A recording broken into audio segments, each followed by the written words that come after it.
ప్రకాశం జిల్లా రావణతులు అనే గ్రామంలో పుట్టాను నేను. తర్వాత నేను బేసిక్గా ఐటీఐ చదివాను.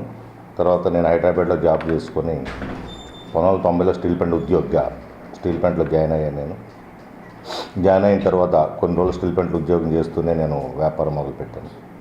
రియల్ ఎస్టేట్ వ్యాపారంలో రోజు మేము డెవలప్ చేసుకుంటూ మా దామా రియల్ ఎస్టేట్ బిల్డర్స్ సంస్థను స్థాపించి ఈరోజు దాన్ని ఒక పెద్ద రియల్ ఎస్టేట్ అనే సంస్థగా దాన్ని వృద్ధిలో తీసుకురావడం జరిగింది. అలానే ఈ కార్యక్రమంలో నేను 95 బిజినెస్ స్టార్ట్ చేసినప్పుడు కోయి ప్రసాద్ రెడ్డి నా మిత్రుడు కాంగ్రెస్. అప్పటి వరకు నేను స్టీల్ ప్లాంట్ ట్రేడ్ యూనియన్ సిఐటీలో ఉండేవాడిని. ఆ తర్వాత ఏంటంటే నా మిత్రుడు కోయి ప్రసాద్ రెడ్డి మేము పార్ట్నర్స్గా చేయటం, అలానే బయటకు వచ్చిన తర్వాత ప్రసాద్ రెడ్డి ఆ రోజు కాంగ్రెస్ పార్టీలో ఉండటం, నేను కాంగ్రెస్ పార్టీకి ఆకర్షితులు అవుతాం. ఆ తర్వాత వైవి సుబ్బారెడ్డి ఎవరైతే నాకు ఈరోజు అన్నీ నాకు గురువు అన్న, ఆయన నేను ఒకే విలేజ్. వైవి సుబ్బారెడ్డి గారి అనుచరుడుగా నేను ఈ పార్టీకి సేవ చేస్తూ ఉన్నాను. ఈ పార్టీలో కూడా నేను బతికున్నంత కాలం వైవి సుబ్బారెడ్డి అనుచరుడుగానే ఉంటాను. నేను జగన్మోహన్ రెడ్డి గారికి ఈ పార్టీ కోసం పనిచేస్తాను. నేను ఇంకా రాజశేఖర రెడ్డి గారు చనిపోయే వరకు కూడా మేము రాజకీయాల్లో చేసి రాజకీయం చేయాలని అనుకోలేదు. ఏ రోజు కూడా నేను ఒక కాంగ్రెస్ పార్టీ అభిమానిగా, రాజశేఖర కుటుంబం గారి అభిమానిగా ఉండి పార్టీ కార్యక్రమాలు చేయడానికే మేము ఒక స్థిర నిర్ణయం తీసుకున్నాం. కానీ ఏ రోజైతే రాజశేఖర గారు చనిపోయిన తర్వాత ఆ పరిస్థితులు ఆ రోజు ఆయన అంటే మేము నడవాల్సిన పరిస్థితి జగన్మోహన్ రెడ్డి గారి సపోర్టుగా. ఎందుకంటే ఆ రోజు రాజశేఖర రెడ్డి గారు నమ్ముకున్న వాళ్ళంతా వీళ్ళు నా మనుషులు అనుకున్న వాళ్ళు ఒక్కళ్ళు కూడా దాదాపుగా కేవీపీ గారు ఆయన ఆత్మ అని చెప్పేవాళ్ళు, అలానే ఒక ఒట్టి వసంత్ కుమార్ గారు, బొత్స సత్యనారాయణ గారు కానివ్వండి, సోకాల్డ్ ఆ రోజు ఉన్న మినిస్ట్రీ అంతా దాదాపు అందరూ కూడా కనుమరుగైన రోజున ఆయన కొంత సపోర్ట్ కావాలి ఆ ఫ్యామిలీ.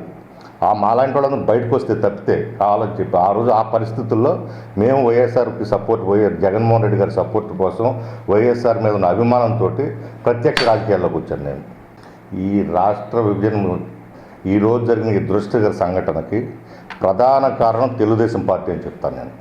అటు బీజేపీతో పాటు కాంగ్రెస్ పార్టీతో పాటు వాళ్ళకెంత పాపం ఉందో ఈ రాష్ట్రం విడిపోవటంలో, ఈ రాష్ట్రం నాశనం అవటంలో తెలుగుదేశం పార్టీ కూడా చంద్రబాబు నాయుడు గారికి కూడా అంతే ప్రధాన పాత్ర ఉందని చెప్తాను నేను. ఎందుకంటే ఆ రోజున ప్రధాన పార్టీలు రెండు కాంగ్రెస్ పార్టీ డెసిషన్ తీసుకునే వాళ్ళని చెప్పేసి బీజేపీ పార్లమెంట్లో సపోర్ట్ చేసింది. దానికంటే ముందు ఆయన 2 కళ్ళ ధోరణి, 2 నాలుకల ధోరణితో ఈ రాష్ట్రం విడిపోవటానికి ఒక లెటర్ ఇవ్వటం వలన ఆల్రెడీ ఇక్కడున్న ప్రధాన ప్రతిపక్ష పార్టీ ఒప్పుకుంది ఇవ్వడానికి ఇంకా అభ్యంతరం ఏంటని చెప్పేసి ఆ రోజు సోనియా గాంధీ గారు ముందు స్టెప్ తీసుకొని పార్లమెంట్లో పెట్టడం జరిగిందని. కాబట్టి రాష్ట్ర విభజన ఎవరన్నా దానికి ప్రధాన బాధ్యతలు ఎవరంటే అది ప్రత్యేకంగా చంద్రబాబు నాయుడు గారే. ఉన్నది లేనిది ఉన్నట్టుగా ఇవాళ ఈ తెలుగుదేశం పార్టీ రాష్ట్ర ప్రజలను మోసం చేస్తూ ఉంది. స్టేట్ వైజ్గా కూడా ఇవాళ జరుగుతున్న అధికార పార్టీ అన్యాయాలు లేకపోతే దోపిడీ వీటికి వ్యతిరేకంగా జగన్మోహన్ రెడ్డి గారు ప్రతిరోజు పోరాడుతూ ఉన్నారు. ఆయన ఒక్కరోజు కూడా ఎక్కడ విశ్రాంతి తీసుకోవట్లేదు. ఆయన ఆ రోజు నుంచి ఫస్ట్ రోజు ఓడిపోయిన తెల్లారి నుంచి ఎలా పనిచేస్తున్నారు ఈ రాష్ట్ర ప్రజల కోసం, ఈ రోజు కూడా అదనే పనిచేస్తారు, రాబోయే రోజుల్లో పనిచేస్తారు ఖచ్చితంగా. ఈ రాష్ట్రం ఇప్పుడెప్పుడు అని ఎదురు చూస్తాం 2000 ఎలక్షన్లు వస్తాయని చెప్పేసి వాళ్ళు చేసిన తప్పుల్ని సరిదిద్దుకొని 2019లో మళ్ళీ జగన్మోహన్ రెడ్డి గారు ఖచ్చితంగా ఈ రాష్ట్రానికి ముఖ్యమంత్రి అవుతారు.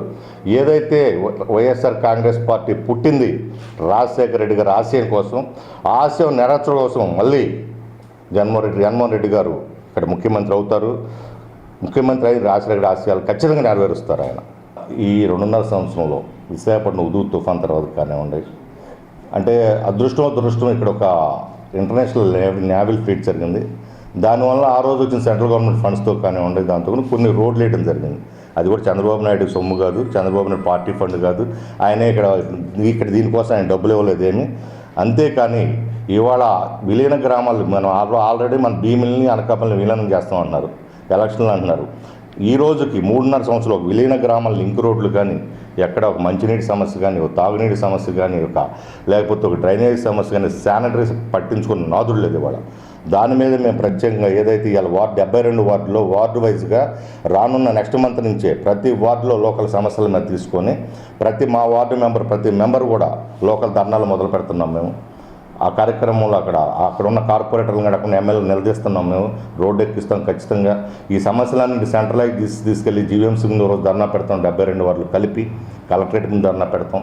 ఇవన్నీ చాలా ఉన్నాయి మాకు. ఖచ్చితంగా రానున్న రోజుల్లో వైఎస్ఆర్సీపీ కోసం ప్రజలు ఎదురు చూస్తూ ఉన్నారు. రేపు జరగబోయే జీవీఎంసీ ఎలక్షన్లో కూడా ఖచ్చితంగా మేయర్ ఎలక్షన్లో మేయర్ను మేము విశాఖపట్నం జేమ్స్లో బాగా వేస్తామని చెప్పి తెలియజేస్తున్నాం. 50% పార్టీ ఓటింగ్ ఉంటుంది, 50% క్యాండిడేట్ని డిసైడ్ చేస్తుంది లోకల్ ఎలక్షన్ అనేది. ఆ జాగ్రత్తలు మేము ఎప్పటి నుంచి తీసుకుంటున్నాం. మా పార్టీ అధినాయకత్వం దాదాపుగా 6 నెలల నుంచి మా విజయసాయి రెడ్డి గారు అదే పని మీద విశాఖపట్నంలోనే ఉంటున్నారు. ఆయన వారానికి 1-2 సార్లు ఇక్కడికి వస్తున్నారు. ఆయనతో పాటు ఒక కమిటీని వేసారు. ఇక్కడ మోపిదేవి వెంకటరామ గారు కానివ్వండి, లేకపోతే మెరుగు నాగార్జున గారు కానివ్వండి, తుని రాజా కానివ్వండి, వీళ్ళంతా కూడా ఇక్కడ నుండి పనిచేస్తూ ఉన్నారు. రివ్యూస్ అవుతున్నాయి, మాకు క్యాండిడేట్ సెలక్షన్లు అవుతున్నాయి. మేము దీన్ని ఆషామాషిగా తీసుకోవట్లేదు. మేము ఖచ్చితంగా తెలుగుదేశం పార్టీకి బుద్ధి చెప్పే విధంగా జీఎంసీ ఎలక్షన్లో మేము పనిచేస్తాం, విజయం సాధిస్తాం. మేము అంతేనండి. ఈరోజు ప్రతిపక్షంగా మేము చేయబోయేది ఏంటంటే ఈ రాష్ట్ర ప్రజలు చంద్రబాబు నాయుడు నుంచి బయటపడాలి, ఒక దుర్మార్గ పాలన నుంచి బయటపడాలి. ఆ బయటపడటం కోసం జగన్మోహన్ రెడ్డి గారితో మేము పయనిస్తాం. మేము దాంతోపాటు ఇక్కడ మా వంతుగా ఇక్కడ ఉన్న లోకల్ నాయకత్వాన్ని కానివ్వండి, అలానే ఇక్కడ ఉన్న ఓటర్స్ని కానివ్వండి, ప్రజా సంఘాలను కానివ్వండి, వివిధ పార్టీలను కలుపుకొని ఈరోజు ఈ దుష్టపాలన చరమగీతం పట్టడానికి మేము మా ప్రయత్నం మేము చేస్తూ ఉన్నాం.